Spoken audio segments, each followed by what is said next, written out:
Hello बच्चों, let's read the given question. The question says the current drawn by the battery in the situation shown in figure is option first given a 2.5 ampere, option second 5 ampere, option third 7.5 ampere, option fourth 1 ampere. So in this situation we need to understand an important concept of short circuiting. So सबसे पहले तो ये बात समझ में आनी चाहिए कि current always choose to flow in a low resistance path.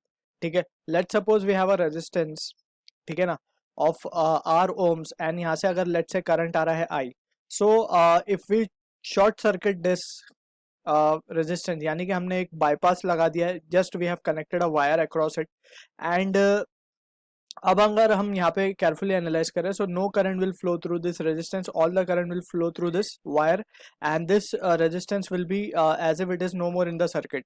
ठीक है ना, सो इस रेजिस्टेंस को हम कहेंगे it is been short circuited. ठीक है, so this thing we need to remember. Also we know के parallel combination में just we add the resistance, that is 1 over R equivalent equals to 1 by R1 plus 1 by R2 plus 1 by R3. in this fashion we add it up and series में जब resistance होते हैं तो same current flow होता है and just the equivalent resistance can be given by the formula R1 plus R2. so ये एक important concept था यहाँ पे जो we need to understand of the short circuiting the resistance. ठीक है ना. सो अब यहाँ पे अगर हम सिचुएशन को एनालाइज करें हमारे केस में, सो यहाँ से करंट निकला है बैटरी में से and it at this junction it has divided into two part. यहाँ पे करंट चला गया लेट से ऊपर वाले पार्ट में I1 और नीचे वाले जंक्शन में सेक्शन में करंट चला गया लेट से I2.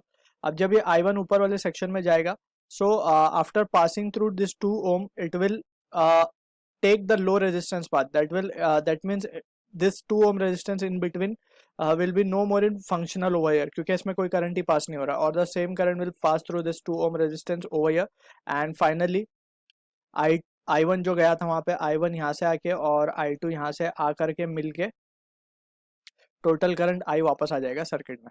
ठीक है ना. सो इस तरीके से we need to understand over here. अब यहाँ पे जैसे हम देख सकते हैं कि this 2 ohm resistance is no more functional over here. So हम क्या लिख सकते हैं, जो रेजिस्टेंस अब ऊपर लिखा जाएगा ऊपर वाले सेक्शन में, that will be just 2 ohm and 2 ohm in series. ठीक है, ये 2 ohm resistance and 2 ohm resistance both will come into series. और नीचे के अगर दो रेजिस्टेंस को देखें, so they are again already they are in series. ठीक, और ये हमारी आगे बैटरी सोर्स 10 वोल्ट की. सो अब यहाँ पे अगर हम देखें, सो 2 ohm और 2 ohm ऊपर तो जस्ट ऐड हो जाएंगे क्योंकि they are in series. So equivalent circuit को अगर हम बनाए, so this will be 4 ohm and नीचे भी 2 ohm ऐड होके 4 ohm हो जाएंगे. ठीक है ना, both are in series again. So finally अब हम क्या कह सकते हैं, and this both the resistance are connected across a 10 volt battery. ठीक, अब ये दोनों पैरेलल में आ चुके हैं. सो पैरेलल के लिए we know 1 over R equivalent का formula can be written as 1 upon R1 plus 1 upon R2. ये तो दो रेजिस्टेंस है, इसीलिए अपन we are writing 1 by R1 plus 1 by R2. ठीक है, so from this we can calculate the R equivalent. R equivalent क्या आ सकता है हमारा, therefore R equivalent will be R1 R2 upon R1 plus R2, जो कि हो जाएगा 16 upon 8, that will be equals to 2 ohms.